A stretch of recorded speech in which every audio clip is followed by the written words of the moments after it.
The call came in at 11:47 on a Saturday night. I know the exact time because I was lying in bed staring at the ceiling, still wearing my coat, still holding the keys I hadn't put down yet. My phone lit up the dark room like a flashlight, and my sister's name appeared on the screen so many times in a row that I eventually just watched it pulse and fade, until it stopped. I never answered, but to understand why, I have to take you back to the beginning.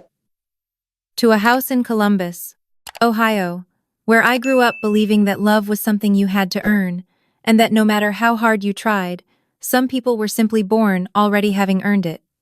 My sister is 3 years older than me. Her name fits perfectly in people's mouths. She was the kind of child who walked into rooms and made adults lean down to talk to her, the kind of girl who got standing ovations at school recitals, even when she forgot half the words. My mother used to say she was born glowing, and I used to wonder, privately, what that made me. I was quiet. I liked books and early mornings, and the way the backyard looked right after it rained. I got good grades, but not in the subjects my parents cared about. I didn't play any instruments. I wasn't on any teams. I existed mostly in the background of our family, a figure in photographs who was always slightly out of focus, slightly to the side, holding something, a cup, a bag, a book, as if I needed a reason to be in the frame. My father treated us differently in a way he would never have admitted. When my sister brought home a report card, he put it on the refrigerator with a magnet shaped like an apple. When I brought home mine, he said good, and went back to whatever he was reading. My mother was more deliberate about it. She would buy my sister new clothes, and hand me the things that no longer fit. She would save the nicer room for my sister when we visited relatives. She once told me, when I was 11, and had just started crying over something I can no longer remember, that I needed to toughen up, that the world doesn't stop for sensitive people. I stopped crying in front of her after that. The only person in my family who ever actually looked at me was my grandmother. She lived 40 minutes away, in a house that smelled like cedar and old paperbacks, and every other Sunday my parents would drop me off there, while they took my sister to her various lessons and appointments and obligations that apparently required both parents present at all times. I used to think they were leaving me behind. Now I think my grandmother asked for me specifically. She would have known. She taught me how to cook real food, not the box stuff my mother made on weeknights. She let me stay up past my bedtime reading in the armchair by her front window.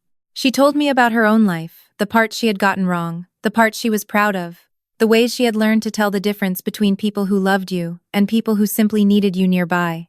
She said to me once, when I was maybe 14 and going through a stretch where I was especially invisible at home, "You are not what they see when they look at you. You are what you see when you look at yourself. Don't let them do your seeing for you." I wrote that down in the back of a notebook and kept it for years. When I was in my mid-20s, I moved to Portland. I got a job teaching 4th grade at a public school in a neighborhood I loved, in an apartment with good light and a small balcony where I grew tomatoes every summer. My life was not glamorous, but it was mine, and for the first time in my memory, I woke up most mornings feeling like I was actually in it, rather than just passing through. My sister, meanwhile, had built the life my parents had always imagined for her. She was living back in Columbus. She had a beautiful apartment downtown and a career in marketing that my mother described to extended family with a reverence usually reserved for medical professionals. She had a large group of friends, a wardrobe that cost more per item than my monthly grocery budget, and a boyfriend named Derek who my parents loved immediately and entirely, which told me something about Derek. I am not saying any of that with bitterness. I mean it plainly. She had the life they wanted, and she had worked for it in her way, and I did not begrudge her any of it. What I could not absorb, not cleanly, was the way my family treated my life as a lesser thing. When I called home and mentioned a student who'd finally cracked reading after 6 months of struggling, my mother would say that's nice and redirect to something my sister had done. When I told my father I had been asked to lead a literacy program across 3 schools, he said, "Oh," and then asked if I was seeing anyone. They were not cruel people. They were just people who had decided, a long time ago, which of their daughters mattered, and they were too settled in that decision to revisit it. My grandmother was different until the end. She visited me in Portland twice, and both times she sat on my balcony and looked out at the city and said, "You built something real here." She said it like she meant it, like she had measured it against a standard I could trust. She died in October, 2 years ago. A stroke, quick, which the hospice nurse told us was a mercy. I flew home for the funeral and stood at the edge of a gathering I didn't belong to. And when I tried to say something at the reception, my mother gently redirected the conversation to my sister, who gave a long, beautiful speech that made everyone cry. My sister is good at speeches. She always has been. The will reading happened 3 weeks later. My grandmother had a small estate, her house, some savings, a storage unit full of furniture and boxes. My mother had always assumed the house would stay in the family, meaning my parents would take possession and eventually pass it to my sister, because that was the unspoken arrangement everyone had agreed to without ever saying out loud. I was not at the will reading. I was back in Portland by then, and no one called to tell me what happened. What I know is this. 2 days after the reading, my mother called me, and the conversation was different from any we had ever had. She was careful, measured. She asked how I was doing, how work was going, whether I'd been sleeping enough. When I finally asked why she was calling, she paused for a long moment, and then said she just wanted to check in. I did not push. I had learned not to push. What I found out later, through my grandmother's attorney, was that my grandmother had left me a letter. And with that letter, her house. Not my parents, not my sister, me. The attorney mailed the letter to my Portland address in a cream-colored envelope with my full name written on the outside in my grandmother's handwriting, which I recognized immediately and had to set down on my kitchen counter before I could open it because my hands were not steady. I made myself a cup of tea. I stood at the window for a few minutes. Then I sat at my small table and opened it. She wrote 2 pages in the even, deliberate cursive she'd always had. She said she had watched me my whole life. She said she saw what was happening in our family and she was sorry she hadn't said more, done more, made more of a disruption when I was young, and it might have changed something. She said she knew I would be fine, had always known, but that didn't mean I deserved less. And she wanted to make sure that when she was gone, I had something that was undeniably mine. Something no one could reclassify or redistribute or quietly absorb into someone else's story. She said the house was paid off. She said it was worth more than I probably knew. She said, "Do with it whatever you need to, but know that it comes to you because you are loved, not because I forgot anyone else." I folded the letter and put it back in the envelope and held it against my chest like a child with a stuffed animal and cried for probably 45 minutes. Then I called the attorney back and asked what I needed to do next. My mother called me 3 days later, and this time she did not ask how I was sleeping. She said she had heard about the will and she wanted to discuss it as a family, and I said there was nothing to discuss, and she said she thought I was being selfish, and I said I was going to go now. I hung up without waiting for her response. My sister texted me that same evening. The text said, "I know you think you deserved this, but you didn't. Grandma was not in her right mind at the end. You manipulated her." I read it once and did not respond. We did not speak for the better part of a year. Then, in the spring, my mother called to tell me that my sister was engaged. Her voice on the phone had that particular brightness it always got around good news, involving my sister a little breathless, like she was delivering a gift. She told me Derek had proposed at a rooftop restaurant downtown, and it had been romantic, and my sister had cried happy tears, and everyone was so thrilled. I said congratulations and meant it, at least partly. Then she told me that my sister was planning an engagement party in June, a big one, at a venue downtown, about 200 guests. I waited, and I waited, and then my mother said, "I think it would be best if you didn't come." I was standing in my classroom after school, erasing the whiteboard. I stopped erasing but held the eraser against the board and looked at the long pale streak it had left across a word I'd written that morning, and I said very calmly, "What did you say?" She said that my sister wasn't ready to see me yet, not in a social setting, not after everything that happened with the house. She said the engagement party was supposed to be joyful and she didn't want any tension. She said maybe at the wedding, maybe by then things would be different. I said okay. She said she hoped I understood. I said I understood. I hung up and finished erasing the board and collected my things, and drove home and made dinner and ate it, standing at my kitchen counter looking out the window at the alley below, where a cat was picking its way slowly through a pile of wet leaves. The cat didn't seem to be in a hurry. I envied the cat. That night I stayed up until almost 2 in the morning. I wasn't spiraling exactly, I wasn't crying or replaying the conversation or writing unsent messages in my head. I was thinking about my grandmother's letter, which I kept in the top drawer of my nightstand. I was thinking about what she said, something that is undeniably mine. I was thinking about what it means to be excluded from a room you were never fully included in to begin with. And I was thinking about a box. There was something I had kept for almost 2 years without telling anyone. When the attorney settled the estate, he mailed me not only my grandmother's letter, but a small package of items she had tagged with my name, things from the storage unit, things she had apparently set aside at some point before she died. Most of it was sentimental. A photograph, a small ceramic bird I'd given her when I was 7, a recipe written in her handwriting on a folded index card. But there was also a sealed envelope labeled, "For the party." No explanation. Just that. I had put it aside, not knowing what it meant, telling myself I'd figure it out when there was a party to give it to. And now there was a party. I did not decide everything that night, but by the time I turned off the light, I knew I was going to drive to Columbus. I booked a flight for the Thursday before the party. I told no one. I rented a car at the airport and drove to a hotel I had booked under my name, a modest place in a neighborhood I liked, far enough from my parents' house that I wouldn't accidentally run into anyone at a grocery store. I spent Friday walking around the city by myself, eating good food, reminding myself that I had grown up here and it had not broken me and I did not owe it anything. The party was Saturday evening. The venue was a rented event space in the short north, one of those exposed brick places with Edison bulbs and a catering staff and a signature cocktail named after the couple. I drove by it in the afternoon just to see. The sidewalk out front was already being decorated with small potted plants and a chalkboard sign that said Derek and my sister with a heart drawn underneath. I sat in the car across the street for a while and looked at it. Then I drove back to the hotel and changed into a dress I had brought specifically for the possibility of being seen, which I had accepted might happen even though I hadn't decided yet whether I wanted it to.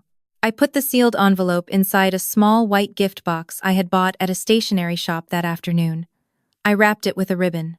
I wrote her name on a card, just her first name, no message, no sentiment, and tucked it under the ribbon. I drove back to the venue at 6:15. The party started at 7. Early guests were already arriving, groups of 2 and 3 in nice clothes, laughing as they came up the front steps. I parked half a block away and sat for a moment. I had no intention of going inside.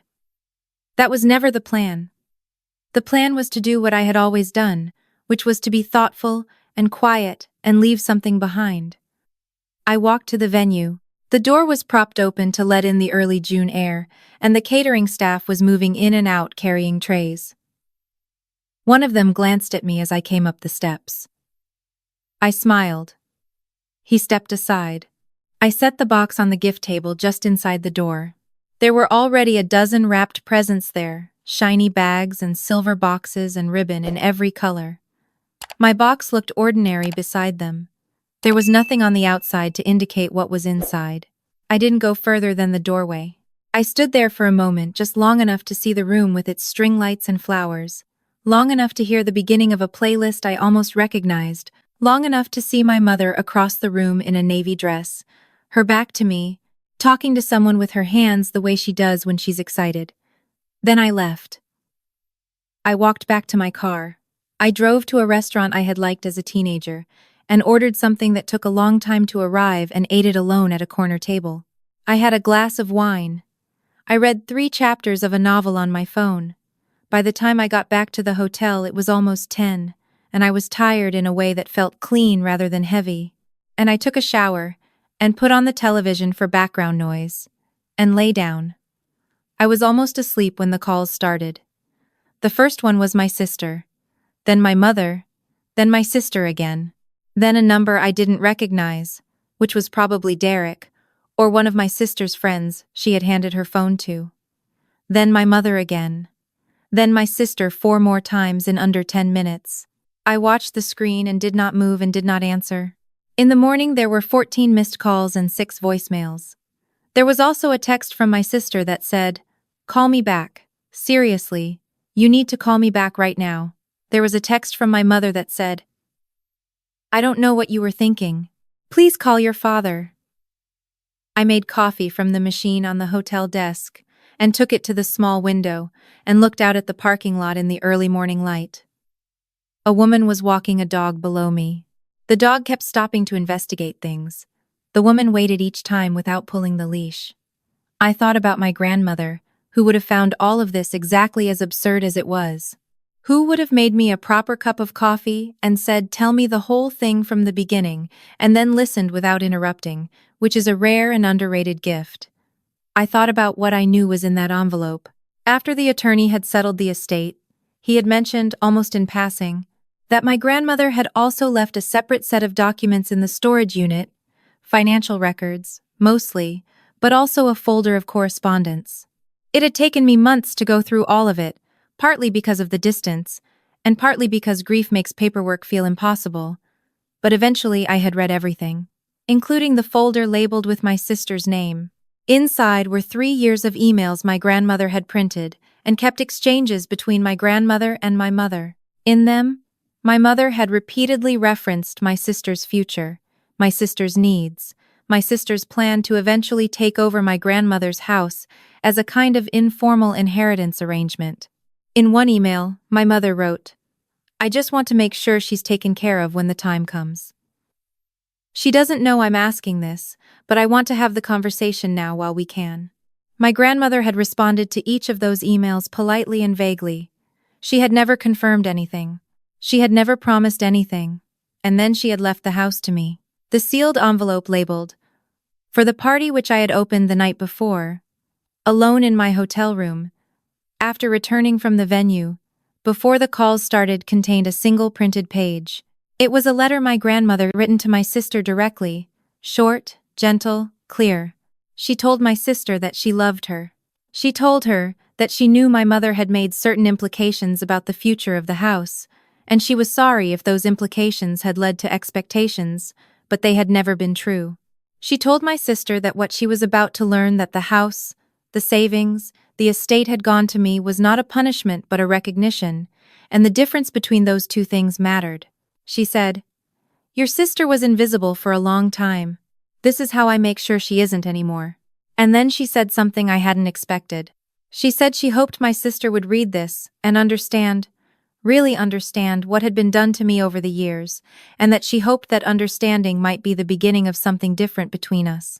She said, "You have everything you need already. Let her have this." I don't know what happened in the room when my sister opened that box. I wasn't there.